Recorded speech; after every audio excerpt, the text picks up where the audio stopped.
when something painful happens, it's human to ask why. Why did this fall apart? Why did they leave? Why did I lose something I loved? There's a longing inside us to make sense of the things we didn't choose. And sometimes, people will offer the words, everything happens for a reason, like it's meant to comfort. But if you're in the middle of heartbreak, illness, or loss, it can feel empty or even cruel. So what does Buddhism actually say about this idea? Does everything truly happen for a reason? Or is that just a story we tell to survive the chaos? That's why you should stay with this video until the end, because today we'll explore this question from a deeper place. We'll look at the Buddhist view of karma, cause and effect, and the hidden wisdom within our struggles. And if this message stirs something in you, write in the comments, "I open to the deeper meaning." Let that be your invitation to look again at your life through softer, wiser eyes. Buddhism doesn't say everything happens for a reason in the way most people mean it. It doesn't teach that there's a fixed cosmic script written by a higher power, and that every suffering is part of some grand design with a neat, happy ending. But it does say this: everything arises due to conditions. Nothing happens in isolation. Nothing is random. Your joy, your sorrow, your confusion, your clarity, all of it is the result of a web of causes and conditions, both seen and unseen. This is the law of dependent origination. It means that when something happens, it's not just happening to you. It's happening through a stream of interconnected moments that began long before this one. So when we say everything happens for a reason in the Buddhist sense, we're not saying there's a cosmic script. We're saying everything that happens has a cause, and within every cause there is a lesson. That lesson is not always immediate, it's not always comforting, but it is always there for those who are willing to be still enough to see it. Let's say someone leaves you. The pain feels senseless. Your mind searches for closure. Why did this happen?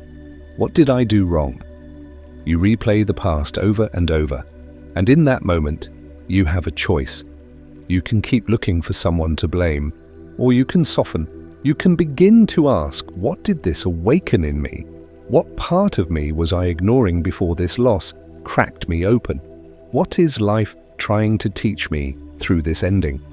This is what Buddhist wisdom calls the second level of seeing.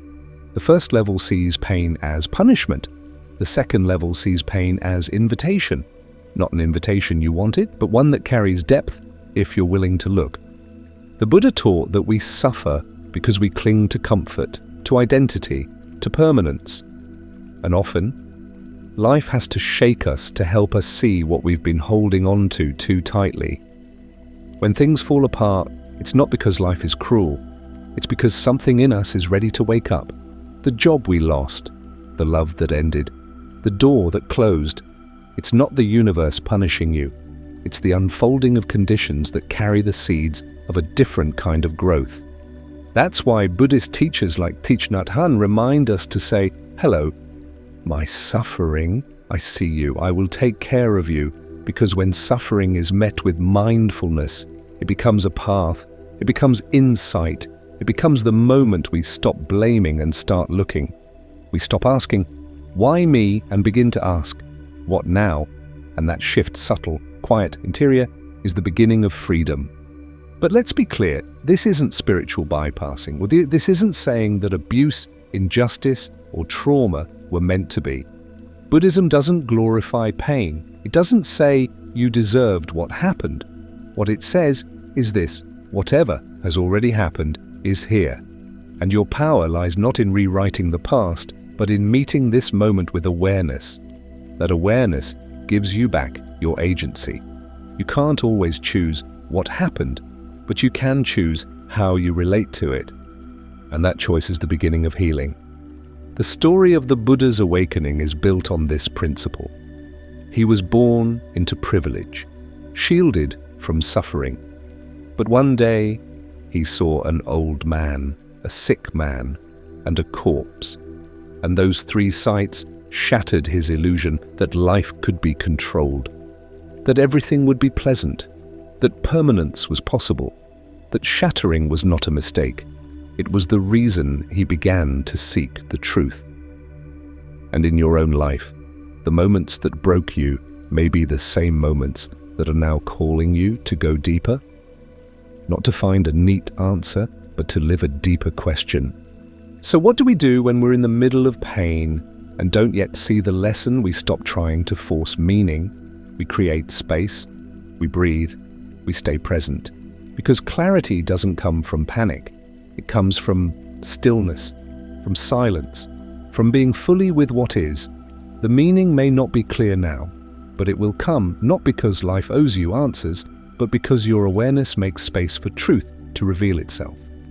In Buddhism, there's a practice called turning toward instead of turning away from discomfort. We gently face it, not to be overwhelmed, but to say, I am strong enough to be here. This pain is not here to destroy me. It's here to show me what I haven't yet seen. Maybe the way I abandoned myself, maybe the illusion I've been living in, maybe the compassion I need to give to others, maybe the part of me that is finally ready to grow. When you look back on your life, the moments that felt the most unfair may also be the moments that formed your deepest strength, not because pain is noble, but because how you meet pain shapes who you become. The Buddhist path is not about avoiding suffering, it's about using suffering as fuel for awakening, the fire that burns away illusion, that softens pride, that opens the heart. And when you live from this place, you start to see everything differently. The delay becomes a pause to return to the breath. The rejection becomes a redirection to a deeper truth. The loss becomes the doorway to tenderness. You no longer need life to go your way to be okay. You become rooted in something deeper than comfort. You become rooted in awareness, in presence, in the ability to stay with what is without collapsing.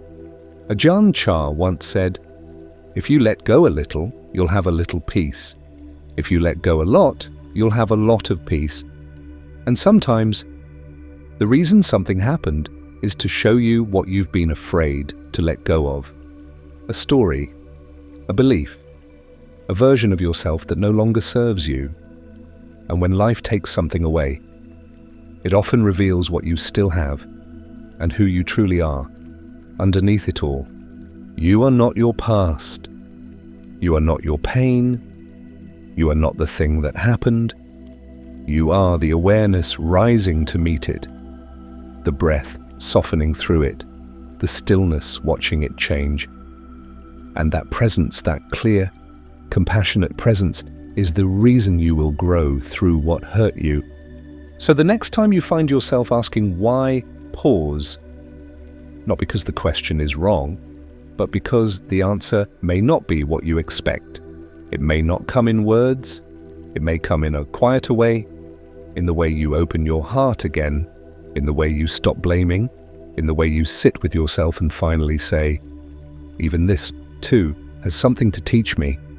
You are not here to make sense of everything. You are here to be present with everything. And in that presence, the meaning unfolds, slowly, patiently, softly, like a lotus blooming from the mud. You don't need to force it.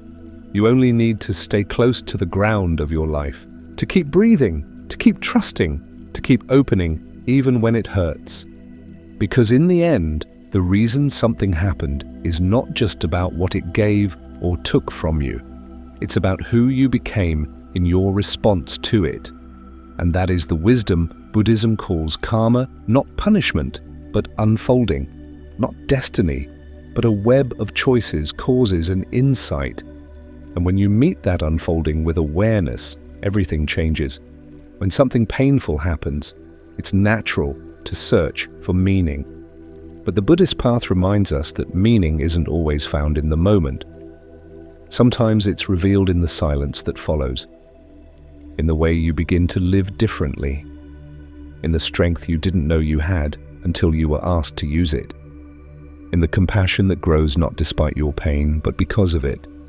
This is what karma really means. Not instant reward or punishment, not cosmic justice meted out like a courtroom. Karma means action, energy, intention. and how those intentions ripple outward not only into the world, but into your own mind, your own heart, your own becoming.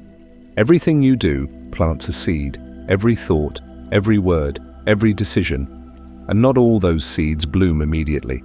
Some take time, some take suffering to crack open, but they are always growing, always shaping, always guiding your evolution. So when something falls apart, it isn't necessarily because of something you did wrong. It may not be personal, it may not be your fault, but it is part of the field of causes and conditions that you're walking through. And within that field, you always have power. The power to choose your next step. The power to decide what kind of seed you will plant, even in the soil of sorrow. This is why presence is so vital, because you can't see clearly when you're stuck in resistance, that when you're saying, this shouldn't have happened. Buddhism doesn't argue with what is, it simply asks, what will you do now that it has? Will you blame? Will you close off? Or will you open to something new, not because you wanted it, but because life has brought you here? There's a teaching in Zen. The obstacle is the path. It means that what blocks your way may actually be the way. Not because suffering is noble, but because how you meet your obstacles reveals who you are beneath your preferences. When everything is easy, you don't need deep wisdom, but when life unravels, when the floor falls out, that's when your practice matters. That's when the teachings move from theory to embodiment. That's when the real work begins. And this work is not glamorous. It's not quick, it's quiet. It happens in the moments no one sees. When you're sitting alone and choosing to breathe instead of numb. When you're hurt and choosing to feel instead of lash out. When you're grieving and still getting up, still softening, still opening. This is the spiritual path, not the escape from pain, but the transformation of it. So what does it really mean when we say everything happens for a reason? It means that every experience can be used for awakening, that everything joy and sorrow, clarity and confusion can deepen your understanding, that the most painful chapters are often the ones that break your heart open wide enough to let truth in.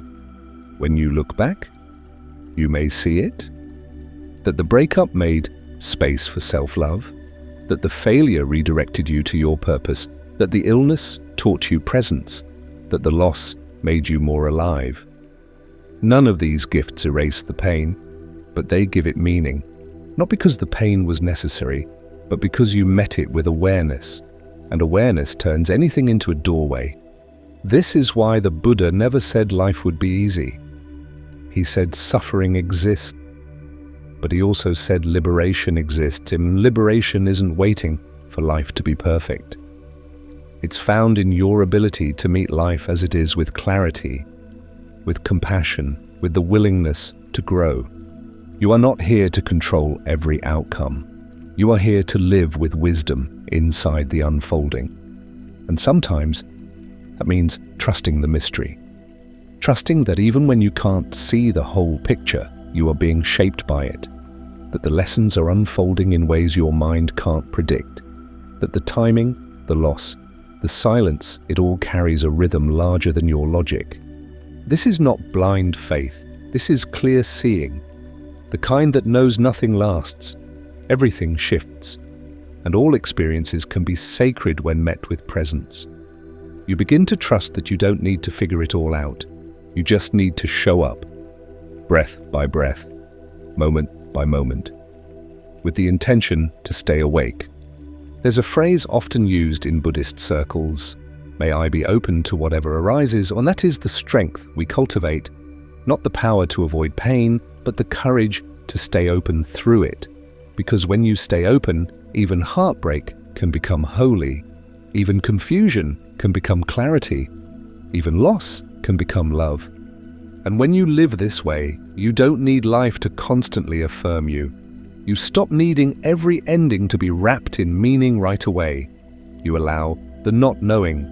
You allow the unfolding. And that space, that gentle, courageous space, is where peace begins. You may not see the reason now, Sandis, that's okay.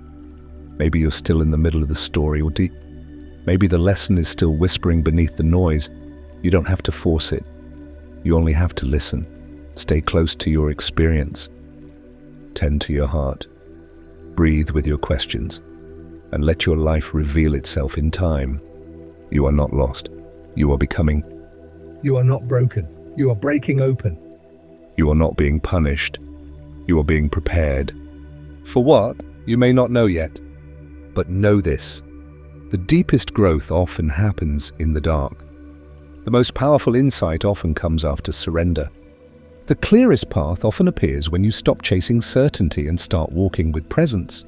So say yes, not to the pain, but to the path. Say yes to the mystery.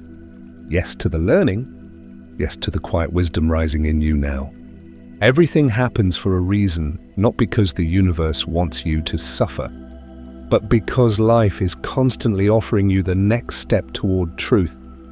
And the moment you meet that offering with awareness, it becomes sacred.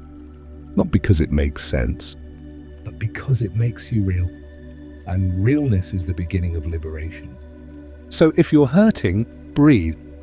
If you're waiting, trust. If you're doubting, stay. Your pain is not the end. It is the invitation. And within it is a doorway back to yourself. Back to the presence that can hold everything. Back to the peace that was never outside you. Back to the reason that doesn't need words. Because it lives in the rhythm of your awakening.